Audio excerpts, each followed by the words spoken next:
नमस्कार विद्यार्थी मित्र हो, शिकू आनंदे सोबत मी दिलीप मोहिते। आज आपण इयत्ता 7वी विषय मराठी केवळ प्रयोगी अव्यय हा घटक आज आपण अभ्यासणार आहोत। भरपूर उदाहरणे व स्वाध्यायासह केवळ प्रयोगी अव्यय हा घटक सोप्या भाषेत आपण समजून घेणार आहोत। पुढील वर्षी तुम्ही इयत्ता 8वी स्कॉलरशिपची परीक्षा देणार आहात।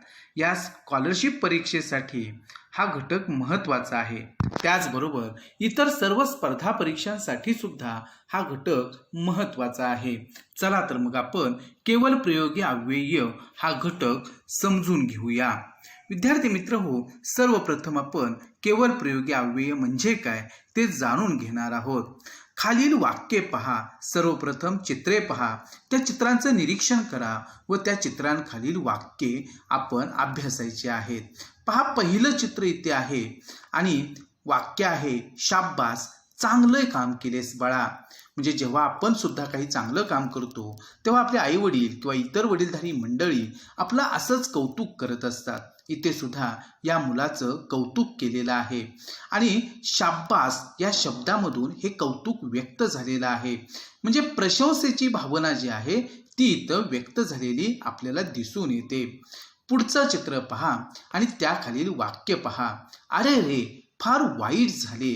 म्हणजे इथे शोकाची भावना, दुःखाची भावना अरे रे या अव्ययातून व्यक्त झालेली आपल्याला दिसून येते। आता पुढील चित्र पहा आणि वाक्य पहा, बाप रे केवढा मोठा साप। म्हणजे इथे बाप रे या अव्ययातून आश्चर्याची भावना व्यक्त झालेली आहे आणि ते त्या चित्रातून सुद्धा आपल्याला लक्षात येते। आता पुढचं चित्र पहा आणि इथे वाक्य आहे, आहा पिसारा फुलवलेला मोर। आणि त्या चौथ्या चित्रामध्ये तो जो मुलगा आहे तर त्याच्या चेहऱ्यावरचा जो आनंद आहे तर तो इथं व्यक्त झालेला आहे, कारण त्याला पुढे पिसारा फुलवलेला मोर दिसतोय आणि सहज त्याच्या तोंडातून उद्गार बाहेर पडलेले आहेत, आहा पिसारा फुलवलेला मोर। म्हणजे आहा हा हे जे अव्यय आहे ते हर्षदर्शक अव्यय आहे। आनंद व्यक्त करण्यासाठी या अव्ययाचा इथे उपयोग केलेला आहे। आता पुढे पहा की आपण आता ही वाक्ये सगळी पाहिलेली आहेत आणि त्याच्यातून कोणत्या भावना व्यक्त झालेल्या आहेत हेही आपण समजून घेतलेलं आहे। आता जर आपण बघितलं तरी वरील वाक्यांतील शाब्बास, अरे रे, बाप रे, आहा ही सगळी काय आहेत, केवळ प्रयोगी अव्यय आहेत। या शब्दांना उद्गारवाचक शब्द असेही म्हणतात, कारण आपल्या तोंडातून निघालेले हे उद्गार आहेत आणि म्हणून त्यांना उद्गारवाचक शब्द असं सुद्धा म्हटलं जातं। वा, आहा, आहा, अरे रे, अबब, बाप रे, ठीक, छे ही काही केवळ प्रयोगी अव्यय आहेत। तुम्हाला आणखी काही सुचतात का पहा आणि लिहून काढा असं तुम्हाला सांगितलेलं आहे। विद्यार्थी मित्र हो, आपण इथे एवढंच जाणून घेऊया की वाक्याच्या पूर्वी असं जे अव्यय येतं आणि त्या अव्ययातून आपल्या उत्स्फूर्त भावना व्यक्त झालेल्या असतात। या भावना विविध प्रकारच्या असतात आणि असे जे उद्गार बाहेर पडतात त्यांना आपण व्याकरणाच्या भाषेमध्ये केवळ प्रयोगी अव्यय असं म्हणणार आहोत। विद्यार्थी मित्र हो, हे केवळ प्रयोगी अव्यय जे आहे तर ते आपण आणखी थोड्या विस्तारानं जाणून घेऊया। पहा, वरील वाक्यात मनातील भावना व्यक्त झालेल्या आहेत। आता कोणत्या भावना व्यक्त झालेल्या आहेत ते आपण पाहिलेलं आहे। आपल्या मनातील या भावना एखाद्या उद्गारावाटे व्यक्त करतो आणि आपल्या मनातील या सगळ्या भावना ज्या असतील तर त्या आपण अशा प्रकारच्या एखाद्या उद्गारातून व्यक्त करत असतो।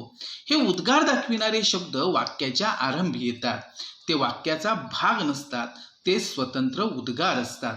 आता आपण जर बघितलं तर शाब्बास, अरे रे, बाप रे, आहा, तर इथे पहिल्या वाक्यामध्ये आपल्याला प्रशंसादर्शक केवळ प्रयोगी अव्यय असलेलं दिसतं। अरे रे शोकदर्शक केवळ प्रयोगी अव्यय आलेला आहे। बापरे मधून आश्चर्याची भावना व्यक्त केलेली आहे म्हणून आश्चर्यदर्शक केवळ प्रयोगी अव्यय येते आहे आणि आहा या केवळ प्रयोगी अव्ययातून आनंद व्यक्त केलेला आहे आणि म्हणून त्याला हर्षदर्शक केवळ प्रयोगी अव्यय असं आपण म्हणतो। म्हणजे हे सगळे उद्गार जे असतात ते वाक्याच्या सुरुवातीला येत असतात आणि ते काही वाक्याचा भाग वगैरे नसतात, तर ते स्वतंत्र उद्गार असतात। आता आणखी थोड्या वेगळ्या पद्धतीने आपण हे समजून घेणार आहोत आणि व्याकरणाच्या दृष्टीने त्यांचा त्यांच्या पुढे येणाऱ्या वाक्यांशी संबंध नसतो। म्हणजे पहा, शाब्बास हे जे केवळ प्रयोगी अव्यय आहे तर ते आपण नाही बोललो आणि चांगले काम केलेस बाळा असं जर फक्त म्हणालो तरी सुद्धा आपल्याला जे म्हणायचं आहे तर तो अर्थ त्या वाक्यातून व्यक्त होतो. म्हणजे शाब्बास या केवळ प्रयोगी अव्ययाचा उपयोग करायलाच हवा असं काही नाही. कारण ही जी काही केवळ प्रयोगी अव्यय असतात तर ते हे स्वतंत्रपणे उच्चारलेली असतात आणि पुढे येणाऱ्या वाक्यांशी त्याचा काहीही संबंध नसतो. जरी आपण बोलताना या शब्दांचा उपयोग नाही केला तरी सुद्धा चालणार असतं. आणि म्हणून अशा प्रकारे व्याकरणाच्या दृष्टीने ते या उद्गारवाचक जी अव्यय असतात किंवा ही केवळ प्रयोगी जी अव्यय असतात त्यांच्या पुढे येणाऱ्या वाक्यांशी काही संबंध नसतो, हे लक्षात आपण ठेवणार आहोत. आता मग आपण केवळ प्रयोगी अव्यय म्हणजे काय तर ते जाणून घेऊया, त्याची व्याख्या आपण समजून घेऊया. उत्स्फूर्तपणे भावना प्रकट करण्यासाठी किंवा वाक्यात केवळ वापरावयाचं किंवा त्यांचा केवळ प्रयोग म्हणजेच उपयोग करायचा म्हणून हे उद्गार उच्चारले जातात, म्हणून त्यांना केवळ प्रयोगी अव्यय असे म्हणतात. आता पुन्हा एकदा मी तुम्हाला समजावून देतो. उत्स्फूर्तपणे म्हणजे आपल्या तोंडातून आपोआप काही उद्गार बाहेर पडत असतात. म्हणजे शाब्बास, चांगलं काम केलंच बाळा. आपले शिक्षक असतील, आई वडील असतील, कौतुक आपलं अशाच प्रकारे करत असतात. अरे रे फार वाईट झालं, अरे रे तो पडला, त्याला खूप लागलं. आपण दुःख व्यक्त करत असतो, शोकाची भावना व्यक्त करत असतो. बाप रे केवढा मोठा साप, आणि आपल्याला भला मोठा साप पुढे दिसला की आपोआप आपल्या तोंडातून शब्द बाहेर पडत असतात की बाप रे. म्हणजे अशा पद्धतीनं ही सगळे जे अव्यय असतात तर ते आपल्या भावना व्यक्त करण्यासाठी सहजपणे आपल्या तोंडातून बाहेर पडत असतात किंवा वाक्यात केवळ वापरावयाचं. आणि ही जी अव्यय असतात किंवा ही जी भावना व्यक्त करण्यासाठी आपण ह्या ज्या शब्दांचा उपयोग करत असतो, केवळ प्रयोगी अव्ययांचा उपयोग करत असतो, तर ते केवळ आपल्याला काय करायचं असतं, केवळ वाक्यामध्ये आपण ते वापरत असतो आणि केवळ उपयोग करायचा म्हणून त्यांचा केलेला असतो आणि पुढे येणाऱ्या वाक्यांशी त्यांचा संबंध नसतो, हे यापूर्वी आपण अभ्यासलेलं आहे. आणि म्हणून अशा प्रकारे केवळ उपयोग करायचा वाक्यामध्ये म्हणून अशा अव्ययांचा उपयोग केलेला असतो, म्हणून त्यांना आपण केवळ प्रयोगी अव्यय असं म्हणायचं आहे किंवा म्हणतो. हे शब्द वाक्याच्या बाहेर असल्यामुळे त्यांना विभक्ती प्रत्यय नसतो. म्हणजे पहा, शाब्बास, अरे रे, बापरे, आहा, हे सगळे वाक्याच्या सुरुवातीला आलेले अव्यय आहेत, त्यांचा पुढे येणाऱ्या वाक्यांशी फारसा संबंध नाही. आणि शिवाय ही सगळे शब्द जे असतील ते वाक्याच्या बाहेर असल्यामुळे त्यांना कुठल्याही प्रकारचा विभक्ती प्रत्यय सुद्धा जोडलेला आपल्याला दिसून येत नाही. भावना व्यक्त करण्याच्या दृष्टीने केवळ प्रयोगी अव्यय प्रभावी असतात, परंतु या केवळ प्रयोगी अव्ययांचं महत्त्व एवढंच आहे की आपल्या मनातील ज्या भावना असतात तर त्या उत्स्फूर्तपणे आपण व्यक्त करत असतो ते या केवळ प्रयोगी अव्ययांच्या माध्यमातून. आणि म्हणून त्या ठिकाणी ह्या भावना व्यक्त करण्यासाठी केवळ प्रयोगी अव्ययांचा उपयोग जो आहे तर तो परिणामकारक ठरत असतो, प्रभावी ठरत असतो. म्हणून आपण बोलत असताना अशा प्रकारचे अव्यय सहजपणे उपयोगात आणत असतो. आता पहा, केवळ प्रयोगी अव्ययांचं वर्गीकरण त्यांच्या स्वरूपावरून न ठरता ती अव्यय कोणत्या भावना व्यक्त करतात त्यावरून ठरतं. प्रमुख भावना लक्षात घेता केवळ प्रयोगी अव्ययांचे पुढील स्थूल प्रकार मानतात. म्हणजे केवळ प्रयोगी अव्ययांचं जे वर्गीकरण आहे तर ते त्यांच्या स्वरूपावरून ठरत नाही, तर ते अव्यय कोणत्या प्रकारच्या भावना व्यक्त करतात त्यावरून त्या अव्ययांचं वर्गीकरण केलं जातं. आणि मग प्रमुख भावना लक्षात घेता केवळ प्रयोगी अव्ययांचे एक स्थूल मानाने जे प्रकार केले जातात तर ते आपण पुढील प्रमाणे अभ्यासायचे आहेत. पहा, एक हर्षदर्शक केवळ प्रयोगी अव्यय. आता याच्यातून आनंद व्यक्त केलेला असतो, आनंदाची भावना व्यक्त केलेली असते. आणि ही कोणती अव्यय आहेत तर वा, वा वा, आहा, ओहो, आहा, आहा. दुसरा प्रकार आहे शोकदर्शक केवळ प्रयोगी अव्यय. म्हणजे दुःखाची भावना, शोकाची भावना व्यक्त केलेली असते. अरे रे, आई आई, अगाई, हाय हाय, हाय. अशा प्रकारची ही शोकदर्शक केवळ प्रयोगी अव्यय आहेत. तिसरा प्रकार आहे आश्चर्यदर्शक केवळ प्रयोगी अव्यय. ओहो, अबब, बापरे, आहा, अरेच्चा.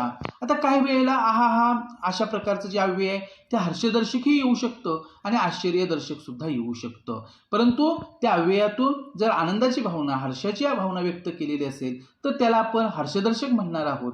आणि जर आहा या केवळ प्रयोगी अव्ययातून आश्चर्याची भावना व्यक्त केलेली असेल तर त्याला आपण आश्चर्यदर्शक केवळ प्रयोगी अव्यय असं म्हणणार आहोत. आता चौथा आहे प्रशंसादर्शक केवळ प्रयोगी अव्यय.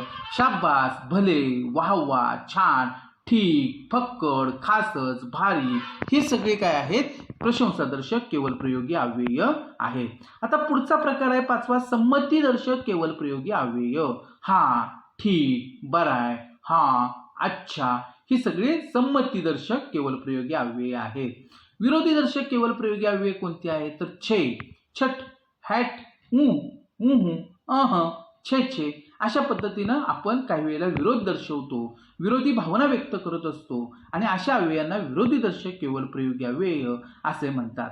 7वा प्रकार आहे तिरस्कार दर्शक केवळ प्रयोगी अव्यय. दिख, थू, शी, हुडूत, हुड, फूस, हट, छत, छी ही सगळी तिरस्कार दर्शक केवळ प्रयोगी अव्यय आहेत. 8वा प्रकार आहे संबोधन दर्शक केवळ प्रयोगी अव्यय. आगे, अग, अरे, अहो, ए, आगा, अगो, बा, रे ही सगळी संबोधन दर्शक म्हणजे हाक मारण्यासाठी वगैरे यांचा उपयोग केला जातो. आणि मौन दर्शक केवळ प्रयोगी अव्यय आहेत. चुप, चिप, गप. आणि ह्या सगळ्या प्रकारावरून आपल्या लक्षात येईल की ज्या आपल्या मनातल्या भावना असतात त्या व्यक्त करण्यासाठी ज्या केवळ प्रयोगी अव्ययांचा आपण उपयोग करतो तर ती सगळी केवळ प्रयोगी अव्यय ह्या ज्या प्रमुख भावना आहेत त्या लक्षात घेऊन त्यांचं वर्गीकरण इथं केलेलं दिसून येतं. आणि ह्या सगळ्या ज्या भावना आहेत तर त्या भावना कोणत्या प्रकारच्या आहेत त्यानुसार त्या त्या केवळ प्रयोगी अव्ययांचा समावेश आपल्याला त्या त्या प्रकारामध्ये करावा लागतो. आणि अशा पद्धतीनं ही स्थूल मानानं 9 प्रकार जे आहेत. आता आपण आपल्या पाठ्यपुस्तकातील जो स्वाध्याय आहे तर तो स्वाध्याय अभ्यासूया. पहा, खालील चित्रे पाहून आपल्या भावना व्यक्त करणारी वाक्ये लिहा.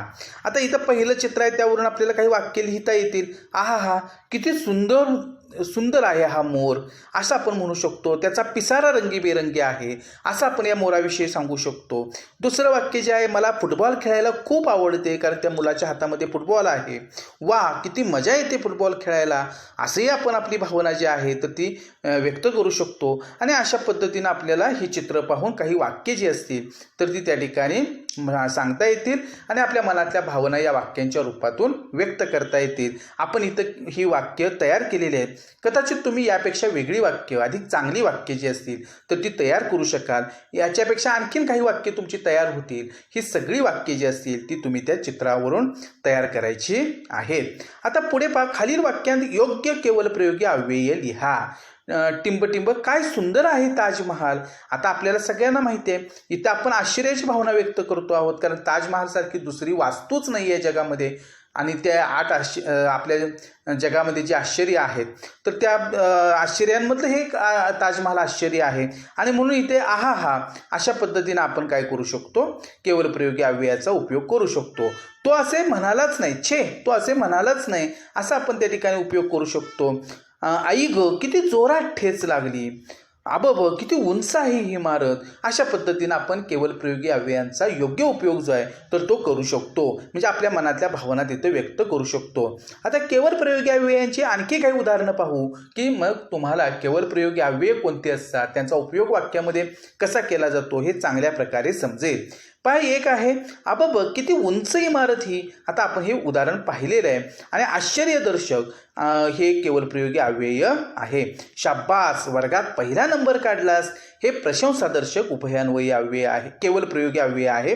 उभयान्वयी मी चुकून बोललो. पुढे पहा, तिसरं वाक्य आहे, अरे रे फार वाईट घडले. इथे शोकदर्शक केवळ प्रयोगी अव्यय आहे. चौथं वाक्य आहे, आहा किती सुंदर देखावा हा. हर्षदर्शक, आनंद व्यक्त केलेला आहे म्हणून हर्षदर्शक केवळ प्रयोगी अव्यय आहे. पुढचं उदाहरण पहा, छे तो असे काही बोललाच नाही.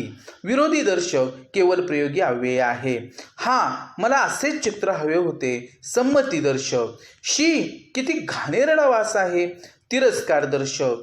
चुप, सर्वांनी शांत बसायचे. मौन दर्शक. पुढचं वाक्य पहा, अहो तुम्ही माझ्याबरोबर याल का. संबोधन दर्शक. वा, किती सुंदर भाषण केलेस. हर्षदर्शक. बाप रे, केवढा मोठा साप. आश्चर्यदर्शक. हॅट, हे काम मी मुळीच करणार नाही.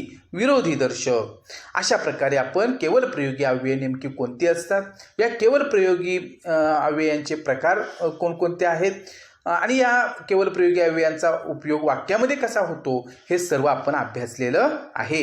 हा व्हिडिओ तुम्ही पहिल्यापासून शेवटपर्यंत पाहिलात त्याबद्दल तुम्हा सर्वांचं मनापासून धन्यवाद. आता आपण पुन्हा भेटणार आहोत नवीन घटकासहित पुढील व्हिडिओमध्ये. तोपर्यंत आपण इथेच थांबूया. पुनश्च एकदा धन्यवाद.